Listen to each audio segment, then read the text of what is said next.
और तरह के हैं यहाँ पे। ये क्वेश्चन अगर आप कर पा रहे हैं, इसके बाहर फिर आपको कुछ और सोचने की जरूरत ही नहीं है। समझ में आ रहे हैं आपको, आप प्रैक्टिस कर पा रहे हैं, आप एक बार दो बार इसको और प्रैक्टिस कर लेंगे जरूर, क्योंकि जब मैं खुद से करा रही हूं और जब आप खुद से सॉल्व करेंगे तो उसमें थोड़ा सा डिफरेंस आता है। असर्शन क्या है? Using people first language in schools helps challenge deficit based perceptions of learners with disabilities. यानी विद्यालयों में पीपल फर्स्ट भाषा, यानी लोगों को पहले रखना, लोगों को प्रथम रखना, भाषा का प्रयोग अक्षमता आधारित नकारात्मक धारणाओं को चुनौती देता है, डेफिसिट बेस्ड परसेप्शंस को चुनौती देता है।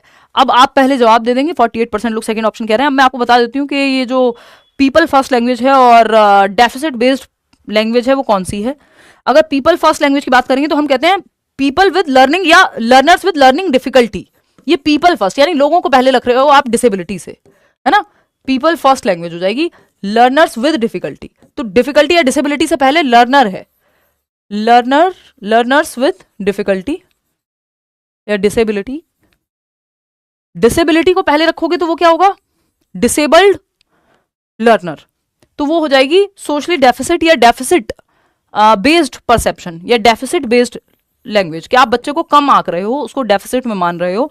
डेफिसिट बेस्ड लैंग्वेज या परसेप्शन क्या है कि लर्निंग डिसेबल्ड या डिसेबल्ड लर्नर, कि बच्चा जो और अक्षम है, बच्चा अक्षम नहीं है, बच्चे को अक्षमता है या डिफिकल्टी है। जैसे आपको बुखार होता है, आप बुखार बन नहीं जाते हो, तो बच्चे को अगर कोई लर्निंग डिफिकल्टी है, डिसलेक्सिया है, कोई और एडीएचडी है, कुछ और है, चलने में दिक्कत है ना, विजुअली इंपेयर्ड बच्चा, इसका मतलब ये नहीं है कि वो बच्चा ही जो है उसको आप डिसेबल्ड कहते हैं। बच्चा है विद लर्निंग डिफिकल्टी या डिसेबिलिटी। तो learners with disability not disabled. Disabled learner नहीं बोलेंगे आप, क्योंकि बच्चा डिसेबल्ड नहीं है, डिसेबिलिटी उसको हुई है। तो ये पीपल फर्स्ट लैंग्वेज होती है, यानी लोगों को आप डिसेबिलिटी से पहले रख रहे हो। यहां पे डिसेबिलिटी को आप पहले रखते हो तो ये डेफिसिट बेस्ड होती है कि आप बच्चे में कमी ढूंढ रहे हो। बच्चा तो फिर भी एबल्ड ही है ना, डिफरेंटली एबल्ड है, वो बाकी चीजें कर पाएगा।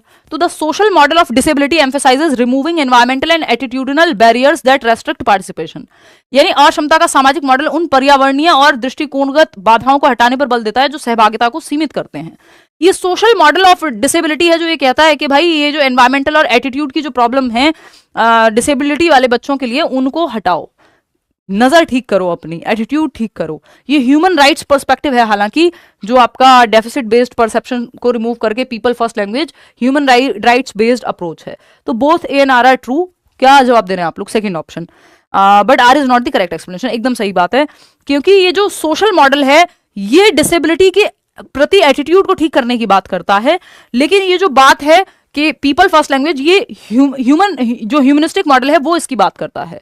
तो सोशल मॉडल सिर्फ बैरियर्स हटाने की बात कर रहा है, एटीट्यूड चेंज करने की बात कर रहा है। जो ह्यूमनिस्टिक मॉडल है वो पीपल फर्स्ट लैंग्वेज यूज करने की बात करता है कि लोगों की डिग्निटी या वो जस्टिस वगैरह को सर्व किया जाए। तो second option is the right answer. दोनों अपनी अपनी जगह सही है, बट ये बात सोशल मॉडल नहीं करता, ये बात ह्यूमनिस्टिक मॉडल करता है, जो पिछली बार पूछा भी गया है पेपर में। क्वेश्चन नंबर 14 देखिएगा, ये क्या कहता है भाई? क्वेश्चन नंबर 14 है, teacher observes that some learners participate in an activity due to genuine interest. बहुत अच्छा सवाल है, इस बार ये नया आया है, मतलब ये सवाल नहीं आया है, सवाल कुछ और था, ये टॉपिक नया आया है। पिछली बार के पेपर में पहले ही नहीं पूछा जाता था, टॉपिक तो एग्जिस्ट करता ही था बट पूछा नहीं जाता था, है ना। तो अभी समझेंगे उसको।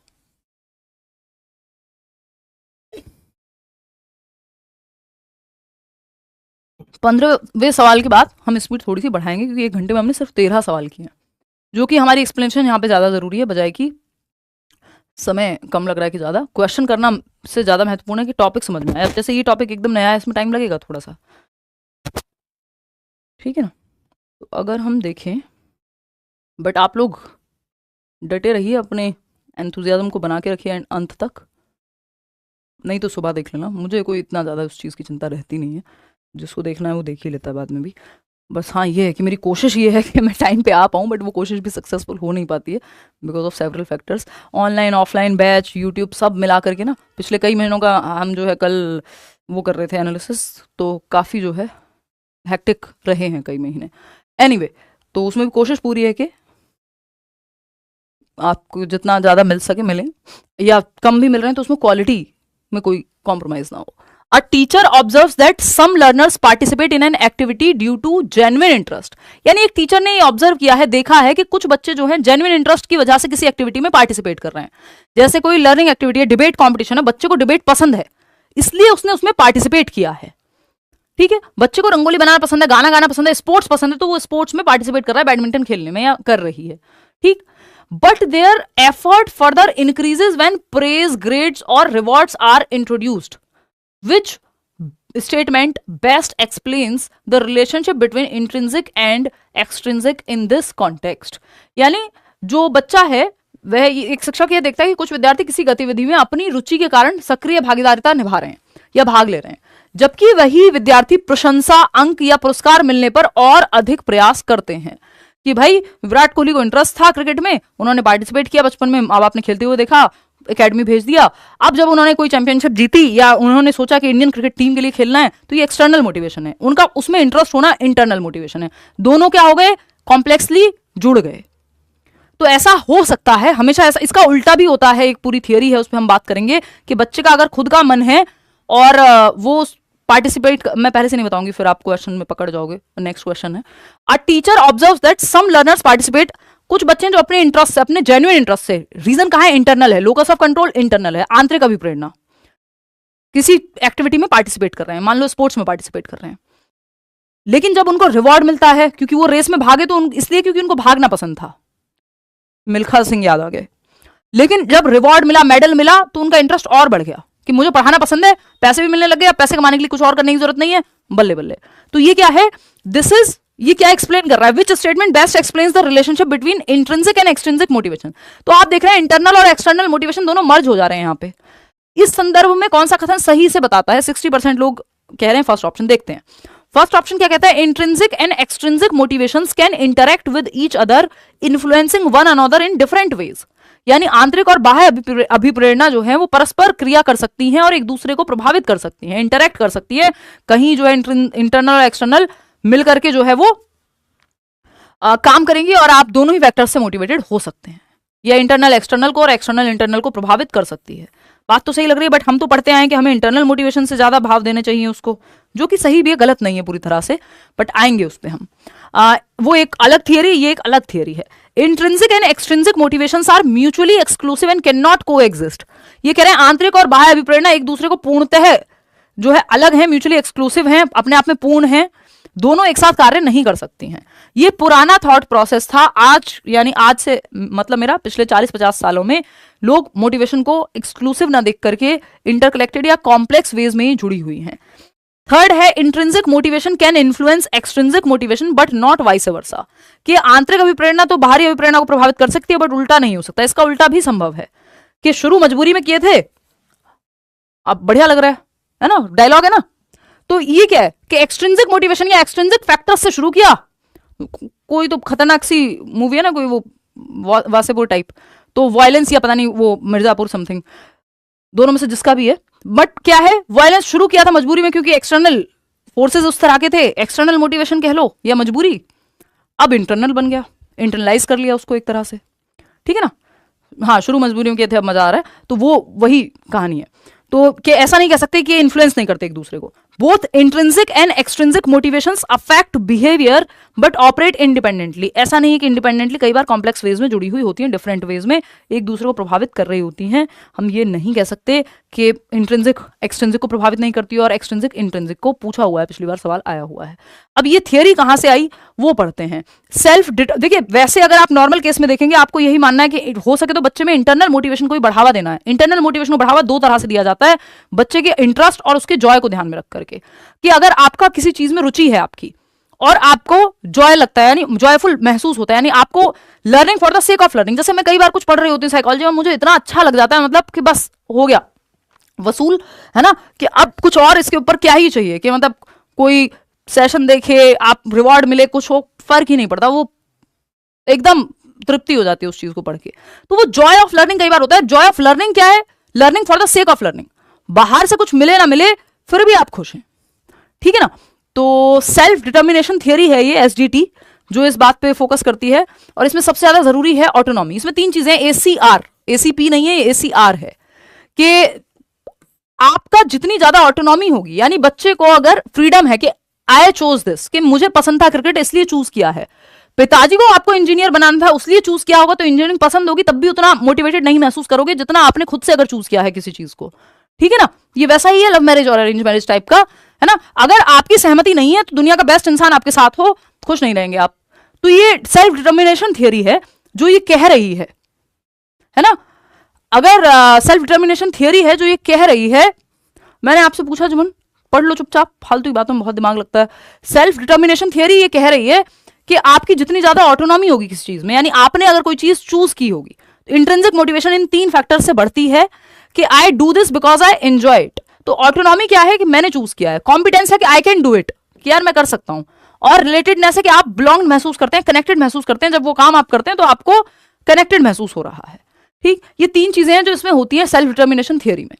ये बेसिकली मोटिवेशन को एक कॉन्टिन्यूम में देखती है, ये अलग थलग या डिसकॉन्टिन्यूटी में ना देख के या एक्सक्लूसिव ना मान करके ये कह रही है कि मोटिवेशन जो है वो एक कॉन्टिन्यूम में प्रेजेंट है, यानी सततता में है। जितनी ज्यादा ऑटोनॉमी होगी उतना इंटरनल मोटिवेशन की तरफ आप जा रहे होंगे। बात सही है नहीं? कंट्रोल्ड रिवॉर्ड्स, अगर ऐसा यहां पे लगेगा कि लेस ऑटोनॉमी, कि मैं इसलिए कर रहा हूं क्योंकि मेरे को रिवॉर्ड चाहिए, या फिर आपका मम्मी ने कहा है डांट पड़ेगी, पनिशमेंट मिलेगी, तो ये कंट्रोल्ड रिवॉर्ड्स हैं। इससे क्या होगा, एक्सट्रिंसिक मोटिवेशन तो बढ़ सकती है बट इंटरनल कम हो जाएगी। तो कई बार ऐसा होता है, इस थियरी में ये बात कही गई है कि जब आपका जेन्युइन इंटरेस्ट है किसी काम में, लेकिन अब रिवॉर्ड आ गया बीच में या ग्रेड्स के डर से आप वो काम कर रहे हैं, तो आपका जेन्युइन इंटरेस्ट भी गायब हो सकता है बिकॉज ऑफ ग्रेड्स या रिवॉर्ड। कि अब हो सकता है सैलरी आपको मिलने लगे, वो काम आप खुशी खुशी खुद से करते थे, अब आपको उस काम के लिए पैसे मिलने लगे, आपका ध्यान उस काम के इंटरेस्ट से हटके कहां चला गया, सैलरी पे। तो ऐसा हो सकता है कि इंटरनल मोटिवेशन कम हो जाए आपकी, बेशक आपने खुद से चूज किया था। तो ये दोनों जुड़ी हुई हैं। Over justification effect, loss of intrinsic interest, ये ओवर जस्टिफिकेशन इफेक्ट कहते हैं इसको, कि आपकी इंट्रिंसिक मोटिवेशन डिक्रीज हो गई उस काम में जो काम आपने शायद खुद से ही शुरू किया था, आपका इंटरेस्ट भी था, लेकिन जैसे बाहरी फैक्टर्स जुड़ गए उसमें, रिवॉर्ड, पैसे या इवैल्यूएशन, आपके ग्रेड्स जुड़ गए कि इतने परसेंट नंबर आएंगे, तो अब बच्चा फर्स्ट आने के लिए पढ़ता है। पहले जब वो पहली बार फर्स्ट आया था तो हो सकता है उसको पढ़ने में इंटरेस्ट था इसलिए पढ़ रहा था, समझ रहे हो। तो इंटरनल एक्सटर्नल यहां पे जुड़े हुए हैं। एनीवे, इसको ऐसे भी देख सकते हैं कि जो पुराना व्यू है इंटरनल मोटिवेशन का और एक्सटर्नल मोटिवेशन का, वो बाइनरी में देखता है कि इंटरनल अलग एग्जिस्ट करेगा और एक्सटर्नल अलग अलग एग्जिस्ट करेगा।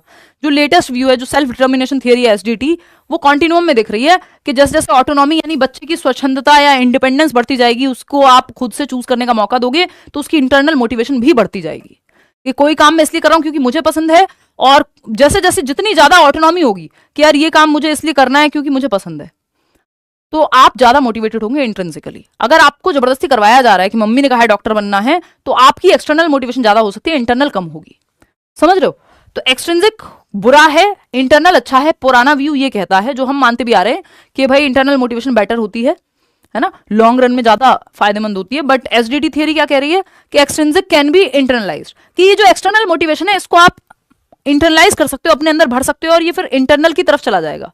ये एक्सटर्नल मोटिवेशन को इंट्रिंसिक धीरे धीरे बनाया जा सकता है अगर इंटरनलाइज कर लिया गया तो, कि भाई कोई काम आप इसलिए करते थे क्योंकि आपको पहले पसंद था, या आपको नहीं भी पसंद था तो आपको उससे पैसे मिल रहे थे, अब वो आपकी आइडेंटिटी बन गई कि आप अब वो इसलिए करते हैं क्योंकि यार आपको तो दुनिया इसलिए जानती है डॉक्टर के रूप में, तो आप इसलिए कर रहे हैं ये काम।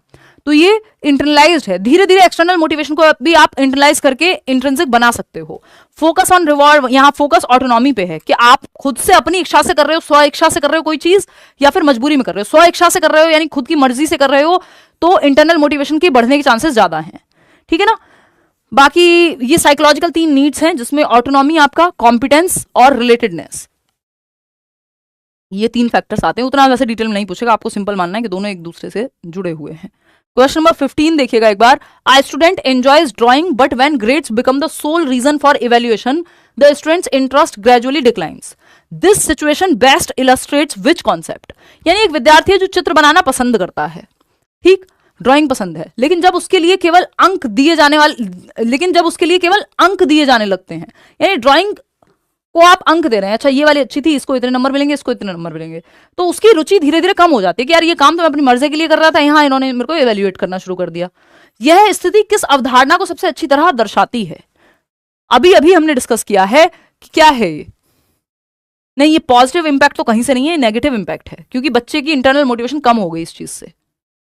बच्चे की इंटरनल मोटिवेशन कम हो गई इस चीज से कि एक विद्यार्थी चित्र बनाना पसंद करता है, लेकिन जब उसके लिए केवल अंक दिए जाने लगे, यानी चित्र के लिए अंक देना इंपॉर्टेंट है, तो उसकी रुचि जो इंटरनल मोटिवेशन थी वो कम हो जा रही है धीरे धीरे। तो जो चीज में जेन्युइन इंटरेस्ट था वो भी कम हो जा रहा है, क्योंकि बाहरी फैक्टर्स शामिल हो जा रहे हैं।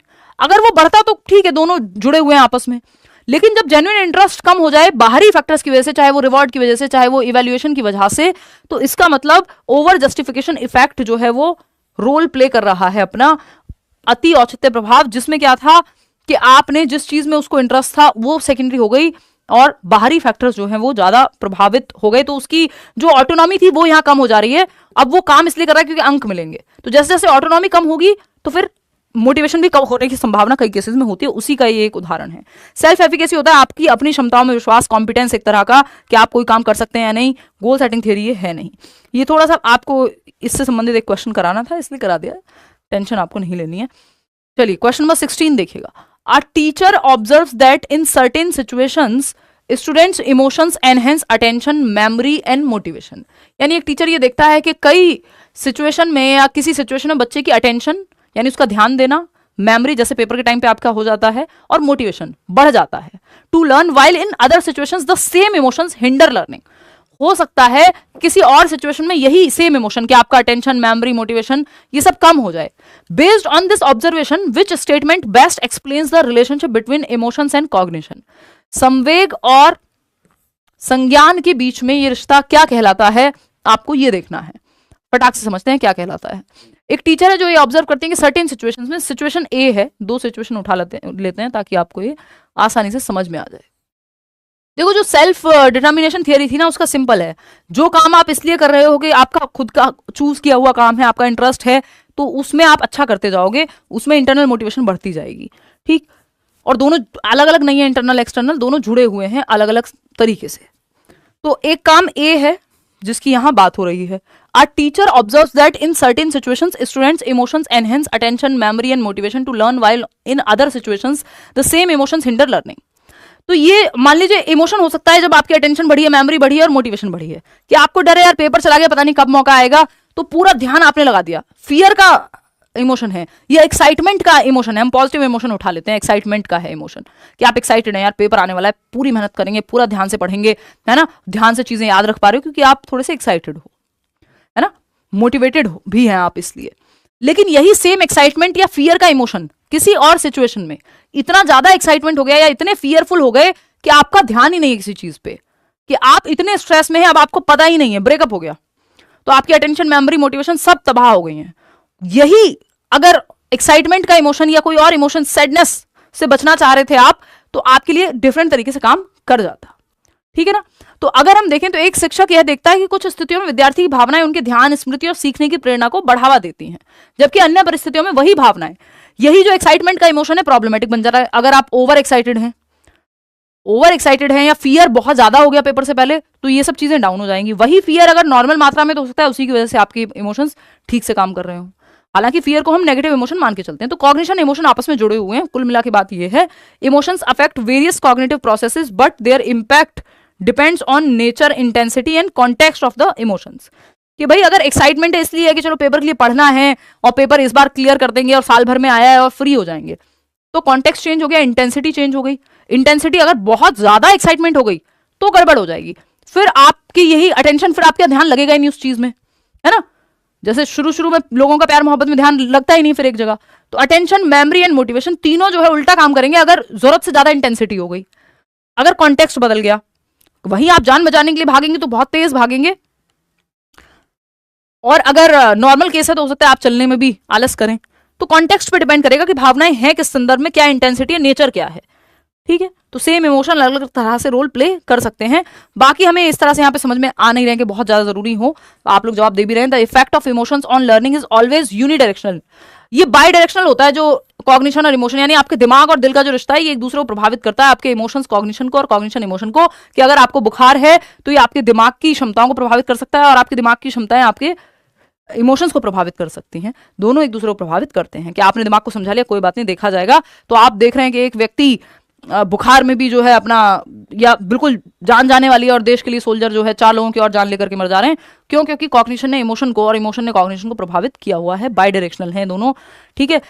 Emotions facilitate encoding but not influence attention. नहीं भाई, अटेंशन, मेमोरी, ये सारे कॉग्निटिव फंक्शंस हैं और ये प्रभावित होते हैं आपके इमोशंस से। Emotions aid retrieval of information but do not influence motivation to learn. ऐसा हम नहीं कह सकते, इमोशंस प्रभावित करेंगे आपकी मोटिवेशन को भी।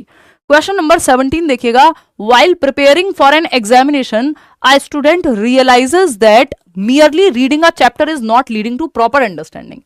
जब एक एग्जाम के लिए, मान लो आप सीटेट के लिए तैयारी कर रहे हैं और आपने पाया, एक student realizes that merely reading a chapter, सिर्फ एक चैप्टर पढ़ने से जो है प्रॉपर अंडरस्टैंडिंग नहीं बन पा रही है, सिर्फ नोट्स पढ़ लिए, क्वेश्चन नहीं लगाए, तो कुछ गैप फील हो रहा है, नंबर उतने नहीं आ रहे हैं। He therefore modifies his study plan, अपने स्टडी प्लान को मॉडिफाई किया by generating questions and self checking his answers. खुद से अपने आंसर्स को चेक करना शुरू किया, मॉक लगाना शुरू किया, प्रीवियस ईयर करने शुरू किए। Which learning strategy does this behaviour reflect. तो जो बच्चे ने ये पाया कि जिस तरीके से मैं पढ़ रहा हूं इसमें गैप है, तो मैं क्या करूं, क्वेश्चंस भी प्रैक्टिस कर लेता हूं कि मैंने नोट्स पढ़ लिए, मैराथन सेशन भी देख लेता हूं। अब अगर सिर्फ नोट्स से समझ में नहीं आ रहा है तो, या उतनी क्लैरिटी नहीं आ रही है, अच्छा नोट्स पढ़ लिए, मैराथन सेशन देख लिया, अब क्वेश्चंस भी लगा लेता हूं। तो ये मेटा कॉग्निशन है कि आप रिफ्लेक्ट कर रहे हैं, अपनी स्ट्रेटजी को मॉडिफाई कर रहे हैं, स्ट्रेटेजाइज कर रहे हैं। Cognition beyond cognition, thinking beyond thinking. तो जब आप एक रिफ्लेक्ट करते हैं, एक प्लान बनाते हैं, रिव्यू करते हैं उसको, है ना, फिर स्ट्रेटेजाइज करते हैं, ये रिव्यूइंग, प्लानिंग, ये सब आपके स्ट्रेटेजाइज करना, ये सब मेटा कॉग्निशन के अंदर आते हैं। कि एक बच्चा है जिसने पाया कि वो पीछे बैठता था इसलिए उसका ध्यान भटक रहा था, तो उसने सोचा कि यार मुझे अगर पढ़ाई ठीक से करनी है तो मैं अपनी सिटिंग पोजीशन चेंज कर लेता हूँ, या सिटिंग की जो जगह है तो अब मैं पीछे से आगे बैठा करूंगा, फ्रंट बेंचर बन जाऊंगा, ताकि मेरा ध्यान जो है टीचर के पे बिल्कुल पास से रहे। तो इसका मतलब उसने जो भी अपनी लर्निंग में आने वाली डिफिकल्टीज थी उनको पहचान करके सॉल्व करने की बात की है। तो Meta cognition, cognition beyond cognition, ये हो क्यों रहा है, थिंकिंग बियॉन्ड थिंकिंग, थिंकिंग पे भी वो सोच पा रहा है, परासंज्ञान कहते हैं इसको। रोड रिहर्सल नहीं है ये, निमोनिक तो बस याद करने के तरीके होते हैं, फंडे, जैसे हमने पियाजे की 4 स्टेजेस को SPCF एक निमोनिक बना करके याद किया हुआ है। Scaffolding provided by the teacher, यानी टीचर के द्वारा टेम्परेरी हेल्प जो दी जा रही है, ये वाइगॉट्स की बात करेंगे, यहाँ पे टीचर की तो कोई बात ही नहीं, बच्चा खुद से ही चीजें कर रहा है। क्वेश्चन नंबर 18 देखिएगा, ये क्या कहता है, a teacher aims to enhance learners problem solving abilities by encouraging them to articulate their thought processes and relate new problems to familiar situations। यानी बच्चा जो पहले से जानता था, परिचित सिचुएशंस से नई सिचुएशंस को जोड़ करके समस्या समाधान करना सिखा रहा है टीचर। तो which strategies and type of thinking should the teacher promote, किस तरह की रणनीतियों का प्रयोग करना चाहिए। ये रिपीटेडली आते हैं सवाल, बस ये भाषा इसमें बदल जाएगी। देखिए सिमिलर सिचुएशन की जब बात करें ना, कि जो सिचुएशंस पहले भी उसने फेस किए हैं उस तरह की प्रॉब्लम को सॉल्व किया जाए, तो एनालिटिकल थिंकिंग लगती है उसमें, एनालिसिस लगता है, एनालॉजिकल थिंकिंग लगती है बेसिकली, कि यानी आप एनालॉजी, एनालिटिकल नहीं, एनालॉजिकल थिंकिंग लगती है, यानी आप अनुरूप आत्मक चिंतन करते हैं कि पहले सिचुएशन ए में जब पहले ऐसी कोई सिचुएशन आई थी तो आपने ये किया था, आज भी अगर आप ये करेंगे तो प्रॉब्लम सॉल्व हो जाएगी। तो समानता, अगर सेम प्रॉब्लम उस तरह की आई है कभी, तो आपने जो उस समय उस सिचुएशन से निकलने के लिए किया था वही आप स्ट्रेटजी आज भी अपना सकते हैं। कि युद्ध में भाई पुराने समय में ये किया था और वो सक्सेसफुल स्ट्रेटजी रही थी, तो आज भी हम इसको लगा सकते हैं इस स्ट्रेटजी को। क्यों? क्योंकि पहले भी ये सिमिलर सिचुएशन में हेल्प किया है हमें ये मेथड इस प्रॉब्लम को सॉल्व करने के लिए। कि एक बार आपने जब रिमोट को ऐसे किया था, रिमोट नहीं चल रहा था, चलने लगा था, तो दोबारा भी आप वो फंडा अपना सकते हो। एनालॉजिकल थिंकिंग है, हालांकि ह्यूरिस्टिक है, इसमें जुगाड़ है। और वर्बलाइजेशन का, यानी भाषा का आप प्रयोग करोगे इससे निकलने के लिए। बिलीफ परसेवरेंस हो जाएगा, सेम ही तरीका अपना रहे हो हर जगह पे। रेसिप्रोकल थिंकिंग, फंक्शनल फिक्सनेस तो प्रॉब्लमेटिक होती है, प्रकार्यात्मक जड़ता या स्थिरता कहते हैं इसको, कि आप हमेशा एक ही तरीका अपनाते रहेंगे नई प्रॉब्लम में भी। यहां पे सिमिलर प्रॉब्लम में जब तरीका अपना रहे हैं तो ये पॉजिटिव है, एनालॉजिकल थिंकिंग है। लेकिन प्रॉब्लम अलग है, तरीका एक ही आपका, तो वो फंक्शनल फिक्सनेस है, वो बैरियर है, वो प्रॉब्लम क्रिएट करेगा, प्रॉब्लम सॉल्व नहीं होने देगा आपकी। तो ये नेगेटिव है functional fixedness. Means and analysis positive बात है। कन्वर्जेंट थिंकिंग अच्छी नहीं होती, डाइवर्जेंट थिंकिंग यहाँ पे बेटर मानते हैं हम जब प्रॉब्लम सॉल्विंग की बात हो रही है। तो मीन्स एंड एनालिसिस है, पार्ट्स में तोड़ लिया आपने बड़े से गोल को, ठीक है।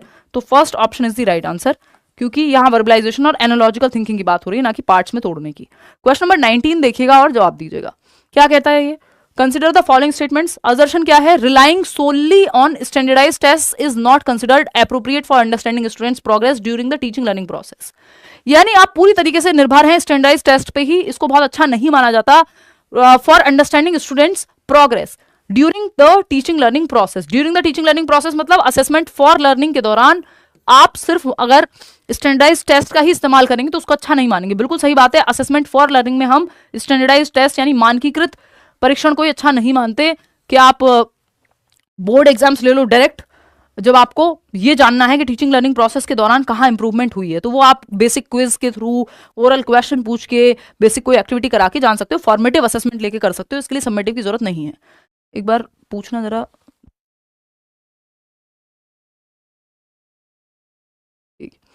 खैर तो नहीं, तो अगर हम रीजन की बात करते हैं तो in criterion referenced assessment learners performances judged against predefined learning standards rather than against the performance of other learners. ये बात एकदम सही है। सीआरटी की जब हम बात करते हैं तो ये स्टैंडर्डाइज टेस्ट का ही उदाहरण है। जो क्राइटेरियन रेफरेंस टेस्ट है, जो क्राइटेरियन रेफरेंस टेस्ट है, ये आपका जो सीटेट है उसी का उदाहरण है कि आपके स्कोर को किसी और लर्नर के साथ आपका कॉम्पिटिशन नहीं है ना, आपका कंपटीशन एक सर्टेन क्राइटेरिया के साथ है कि भाई 60% ले आओ, आप पास हो पेपर, चाहे 20 लाख लोग दे रहे हो, 15 लाख लोग दे रहे हो, 2 लोग दे रहे हो, मेरिट नहीं बन रही है यहाँ पे। लेकिन आप कल को केंद्रीय विद्यालय में जाते हैं, D+V में जाते हैं, वो नॉर्म रेफरेंस टेस्ट है। ये स्टैंडर्डाइज टेस्ट के 2 टाइप हैं। तो ये बात सही है, ये बात भी सही है, क्योंकि teaching learning process assessment for learning के लिए स्टैंडर्डाइज टेस्ट की जरूरत नहीं होती है, बहुत अच्छा तरीका नहीं है। दोनों बातें सही हैं, लेकिन ये इसके बारे में एक्सप्लेनेशन नहीं है कि ये क्यों नहीं होती। क्राइटेरिया में तो खुद अपने आप में स्टैंडर्डाइज टेस्ट का इन्होंने उदाहरण दे दिया। तो both A and R are true, but R is not the correct explanation of A. आप लोगों ने लेकिन रट्टा लगाया हुआ है कि नहीं दोनों ही सही हैं, है ना, वो गलत है, क्योंकि स्टैंडर्डाइज टेस्ट सही, इसका रीजन नहीं दिया ना। क्राइटेरियन टेस्ट तो अपने आप में स्टैंडर्डाइज टेस्ट है, ये थोड़ी बताया कि क्यों नहीं होती, है ना। तो क्राइटेरियन के बारे में ठीक है, लेकिन उसका रीजन ठीक नहीं है। क्वेश्चन नंबर 20 देखिएगा, ये क्या कहता है। असर्शन यानी ए है, in assessment of learning the use of standardised and comparative test is considered appropriate to जज students achievement relative to others. यानी अधिगम का आकलन करते समय विद्यार्थियों की उपलब्धि को अन्य विद्यार्थियों के सापेक्ष मापने के लिए मानकीकृत एवं तुलनात्मक परीक्षणों का उपयोग उपयुक्त माना जाता है। यानी जब बात, शांति से नहीं बैठ रहे हो, बार है। तो अधिगम का आकलन करते समय विद्यार्थियों की उपलब्धि को अन्य विद्यार्थियों के सापेक्ष मापने के लिए मानकीकृत एवं तुलनात्मक परीक्षणों का उपयोग उपयुक्त माना जाता है। मतलब आप कंपैरेटिव स्टडी कर रहे हो, students achievement relative to others. ये कहां हो रहा है? असेसमेंट ऑफ लर्निंग में। ड्यूरिंग टीचिंग लर्निंग होता तो फॉर लर्निंग हो जाता, टीचिंग लर्निंग के बाद हो रहा है तो ऑफ लर्निंग है, सबमिटिव असेसमेंट है कि आप फाइनल पेपर देने जा रहे हैं। तो स्टैंडर्डाइज टेस्ट का इस्तेमाल यहां हो सकता है। और बच्चों के एक, मतलब आप देख रहे हैं टॉपर बन रहा है कोई, टॉपर कब बनेगा? जब बाकियों से ज्यादा नंबर आए होंगे। समझ रहे हो बात को? तो ये कहानी है। कितने बजे तक होगी? बजे यहाँ हमने डिसाइड नहीं किया, स्पीड बढ़ा देंगे अभी, तो 1 आध घंटे में हम कर लेंगे सवाल। 50 क्वेश्चन है। नहीं, ये रॉन्ग क्यों होंगे भाई? बोथ रॉन्ग क्यों होंगे? गलत क्यों कह रहे हो? असेसमेंट ऑफ लर्निंग में the use of standardised and comparative test is considered appropriate to जज students achievement relative to others. क्या आप कर सकते हो ऐसा? बात तो सही है। रीजन क्या है? In norm reference test a learner's performance is interpreted in relation to the performance of a reference group। एक रेफरेंस ग्रुप है, 100 लोगों ने पेपर दिया, एक बच्चे की जो है एक के 99 नंबर आए हैं, बाकियों से आप कंपेयर कर सकते हो, एनआरटी है ये। देखो इसकी एक्सप्लेनेशन के रूप में ये सही है, ये करना सही है या नहीं है वो एक अलग कहानी है, ठीक है ना। तो in assessment of learning the use of standardised and comparative test is considered appropriate. Assessment of learning में टू जज students achievement relative to others. जज करना वर्ड अपने आप में नेगेटिव है, बट यहां पे किस कॉन्टेक्स्ट में यूज हुआ है वो आपको देखना है। तो बच्चे की अचीवमेंट दूसरों के रिगार्ड में आप यहां आकलन कर रहे हैं, उसको जज कर रहे हैं, इवेल्युएट कर रहे हैं। जज से भी बेटर वर्ड इवेल्युएट होता, बट अगर ये भी लिखा है तब भी चल जाएगा। तो यहां पे बात हो रही है एनआरटी की तरफ, ये इशारा कर रहा था और एनआरटी को एक्सप्लेन कर दिया, और एनआरटी ये कहता भी है जो नॉर्म रेफरेंस टेस्ट है कि बाकी बच्चों के कंपैरिजन में देख लो। तो उस केस में ये दोनों ही ट्रू हैं, गलत नहीं है।